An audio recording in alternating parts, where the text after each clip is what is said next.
दोस्तों, किस्मत का खेल भी बड़ा अजीब होता है।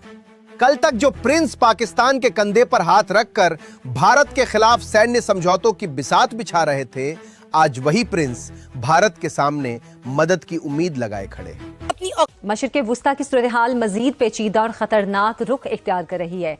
मंच वही है, खिलाड़ी वही है, लेकिन खेल पूरी तरह बदल चुका है। जो लोग कभी इस भरोसे में थे कि पाकिस्तान के सहारे भारत को चुनौती दी जा सकती है, आज वही नेता संकट की घड़ी में भारत की ओर देख रहे हैं। और अपनी हैसियत भूलकर इंडिया को आंखें दिखा रहा था और पूरी दुनिया को ये जाहिर कर रहा था कि भाई हम इंडिया से नहीं डरते, लेकिन पर्दे के पीछे इंडिया से ही भीख मांग रहा है। बात हो रही है सऊदी अरब के क्राउन प्रिंस मोहम्मद बिन सलमान यानी MBS की। इस समय प्रिंस साहब दोहरी मार झेल रहे हैं। एक तरफ ईरान के साथ बढ़ता तनाव है और दूसरी तरफ एक ऐसा संकट जो उनके देश की खाद्य सुरक्षा को हिला सकता है कि वहां सबसे बड़ी कमी तेल या गैस की नहीं बल्कि चावल की होने लगी है। आपको जानकर हैरानी होगी कि भारत के कुल बासमती चावल निर्यात का लगभग 60% हिस्सा खाड़ी देशों में जाता है। भारत के जो कनेक्शंस हैं, भारत के दोस्त ममालिक वहाँ बैठे हैं जो भारत को सपोर्ट करते हैं, देखते हुए भी अंधे हो जाते हैं, सब कुछ जानते हुए सुनते हुए भी बहरे हो जाते हैं, जुबान रखते हुए भी गूंगे हो जाते हैं, कोई मतलब इंसाफ की बात नहीं की जाती है, सपोर्ट किया जाता है भारत को। तो भारत की हम खारिजा पॉलिसी को इस बारे में सराह सकते हैं कि भारत की जो खारिजा पॉलिसी वो इतनी ज़्यादा स्ट्रॉन्ग है। भारत की जो पहले भी हुकूमतें रही हैं, लेकिन भारत की जो खारिजा पॉलिसी की मैं खासतौर पर बात करना चाहूँगी कि भारत ने अपने पंजे ऐसे गाड़े हुए हैं, ऐसे अपने दोस्त ममालिक के साथ ताल्लुकात बनाए हुए हैं, और हमारे यहाँ माजी में जो हुकूमतें रह चुकी हैं, क्या उनकी कोई कमजोरी रही है कि वो ताल्लुकात नहीं बना सके। इन देशों में भी सबसे बड़ा खरीदार सऊदी अरब है। हर साल सऊदी अरब भारत से लगभग 10 से 12 लाख मीट्रिक टन बासमती चावल खरीदता है, यानी उनकी थाली का स्वाद सीधे भारत के खेतों से जुड़ा हुआ है। लेकिन जब समुद्री रास्ते बाधित हुए तो नए जहाज पहुंचना मुश्किल हो गया, पुराने स्टॉक धीरे धीरे खत्म होने लगे और बाजार में कीमतें बढ़ने लगी।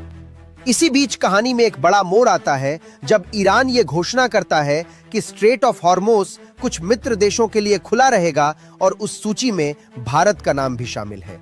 इस फैसले का सीधा मतलब ये था कि भारतीय जहाज बिना किसी बड़ी रुकावट के व्यापार कर सकते हैं। बस यहीं से तस्वीर बदलने लगी।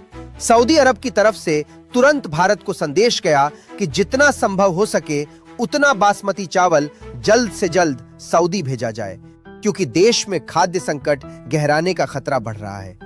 जी हाँ, आप बिल्कुल ठीक सुन रहे हैं। भारत से 50,000 टन चावल मांग लिया है। भारत ने चावल भिजवाए तो जरूर हैं, बल्कि अफ्रीका के एक छोटे से शहर को। इसे कहते हैं भिगो भिगो के मारना। दुनिया बदल रही है दोस्तों। एक तरफ ऑयल का दबदबा और दूसरी तरफ भारत की फूड प्रोडक्शन। क्या सऊदी अरेबिया अब भारत के आगे हाथ जोड़ रहा है? दोस्तों, इंटरनेशनल पॉलिटिक्स में एक बहुत बड़ा ट्विस्ट आया है। स्ट्रेट ऑफ हॉर्मोज के ब्लॉक होने की वजह से गल्फ कंट्रीज में फूड क्राइसिस की आहट सुनाई दे रही है। कल तक जो देश सिर्फ ऑयल की चिंता करते थे, आज वहां खाने पीने की किल्लत हो गई है। ऑयल का एक्सपोर्ट इंपोर्ट तो ठप पड़ ही गया है, पर सबसे बड़ी टेंशन है फूड सिक्योरिटी। सऊदी अरेबिया और बाकी गल्फ नेशन में भारत से जाने वाले चावल एक लाइफलाइन है, लेकिन सप्लाई चेन्स डिस्टर्ब होने से हालात बिगड़ गए हैं। रिपोर्ट्स की माने तो अब सऊदी अरेबिया ने भारत से मदद की गुहार की है। यहां सबसे इंटरेस्टिंग बात यह है कि ईरान ने सिर्फ भारतीय जहाजों को रास्ता देने की बात करी है। इसका मतलब यह साफ है कि जियोपॉलिटिक्स में भारत का इन्फ्लुएंस किस लेवल पर पहुंच गया है। पाकिस्तान मीडिया तो यह देखकर दंग है कि कैसे भारत हर सिचुएशन में एक मास्टर प्लेयर बन के उभर रहा है। सऊदी अरेबिया जो कल तक सिर्फ डिफेंस डील्स पर फोकस कर रहा था, आज उसे समझ आ गया है कि असली ताकत रोटी में है, गन्स में नहीं। भारत ने दिखा दिया है कि वो सिर्फ एक मार्केट नहीं बल्कि एक डिपेंडेबल ग्लोबल पार्टनर है। क्या आपको लगता है कि भारत का सऊदी की मदद करनी चाहिए? कमेंट करके अपनी राय जरूर बताइए। एंड अगर आपको वीडियो अच्छा लगा हो तो वीडियो को लाइक और चैनल को सब्सक्राइब करना ना भूलें। मिलते हैं अगली वीडियो में। जय हिंद। ये रिपोर्ट्स आई हैं द टेलीग्राफ में सामने, और उसके बाद BBC ने इसके ऊपर पूरा होमवर्क करके इन्वेस्टिगेट करके अपनी रिपोर्ट शाया की, जिसके बाद सिट साहब ये क्या जाहिर करता है, भारत क्या चाहता है? तो इंडिया बिल्कुल हर स्टेज पे अपने रूल्स एस्टैब्लिश करता है और उनको टाइटन करता है, बिकॉज उसका अब देखे ना, उनको कोई लोकल बंदे नहीं मिले पैसे वाले जो कि इन्वेस्ट करें, उनको भी इंडिया से ही लोग आने पड़े। तो इंडिया ये कह रहा है कि उसके 2 इंडियन बाउंड जो शिप्स थे जो एलपीजी लेके स्ट्रेट ऑफ हॉर्मुज से गुजरे हैं, और पाकिस्तान जो है क्या उसको भी ये फैसिलिटी हासिल है? क्योंकि ईरान ने स्ट्रेट ऑफ हॉर्मुज से 2 भारतीय ऑयल टैंकर गुजरने दिए हैं। अब पाकिस्तान के अंदर ये आ गया जी कि भारत तो ईरान का दोस्त है। ये वही भारत है जिसके वजीर आजम नरेंद्र मोदी जंग से कुछ घंटे पहले इजराइल में थे। तो क्या पाकिस्तान के जहाजों को भी गुजरने दिया जाएगा? ये बड़ा इंपॉर्टेंट सवाल है। इस सवाल को थोड़ा सा डायसेक्ट करना चाहिए, समझना चाहिए ना। अब इंडिया जो है वो आपको मैं थोड़ा बताता चलूं कि ईरान का टॉप कस्टमर हुआ करता था 2019 से पहले। ये 2019 में जब अमेरिका ने सैंक्शंस वगैरह स्ट्रिक्ट सैंक्शंस की, ये जो joint comprehensive plan of action को विड्रॉ किया, दिस दैट किया, तो ये मतलब ये वो चीज थी। ठीक है जनाब। इंडिया ने क्या किया कि इंडिया बहुत सारा कुछ, ये जब joint comprehensive plan of action को ट्रंप एडमिनिस्ट्रेशन ने विड्रॉ कर लिया, ईरान न्यूक्लियर डील जो थी, तो जो टेम्पररी वेवर शेवर से वो सब पॉज हो गए, सेकेंडरी सैंक्शंस आ गई। अब क्या है, अब 2025-26 में ऑयल इंपोर्ट जो है ईरान से वो कंप्लीट खत्म हो गई। अब वो तकरीबन प्री 2019 लेवल पे चली गई। बायलैटरल ट्रेड भी इनकी खत्म हो गई।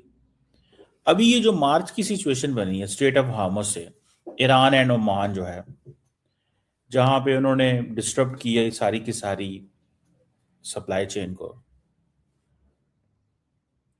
इंश्योरेंस के हाई रिस्क हो गए, अटैक्स हो रहे थे, थ्रेट्स ईरान की तरफ से। अब ये जो कहा जा रहा है जो चोक पॉइंट है, दैट हैंडल्स बेसिकली 50% इंडिया का crude oil import, Iraq, Saudi Arabia, UAE, Kuwait etcetera, मतलब ये सारे जितने मुल्क हैं वहां से। अब सिचुएशन क्या डेवलप हुई है, बड़ी इंटरेस्टिंग सिचुएशन है बाय द वे। उन्होंने कहा जी कि इंडिया जो है वो ले सकता है, इंडिया जो है वो ले सकता है तेल, वहां उसको तेल चला जाएगा। समझ रहे हैं बात को? तेल किसके पास नहीं जाएगा? ये सवाल तो वो एक बनता है ना कि हाँ जी ये तेल जो है ये किसके पास नहीं जाएगा? ये पाकिस्तान के पास क्यों तेल नहीं आएगा? जयशंकर साहब जो हैं उन्होंने शुरू से एक ईरान के साथ राब्ता रखा है और उनको इस चीज का पता था कि ये अच्छा, पहले इन्होंने जयशंकर साहब ने ईरान के साथ राब्ता रखा फॉर वन थिंग, और वो क्या थी कि ये जो नॉन स्टेट एक्टर्स हैं गल्फ ऑफ ईडन में, ये खास तौर पे उनको ये था कि जो हूथीज हैं, ठीक है जनाब, ये जो हूथीज वगैरह हैं ये ना कुछ इंडिया की ऑयल डिस्ट्रप्शन कर दे, तो इंडिया हमेशा उनके पास जाता रहा है, ईरानियंस के पास।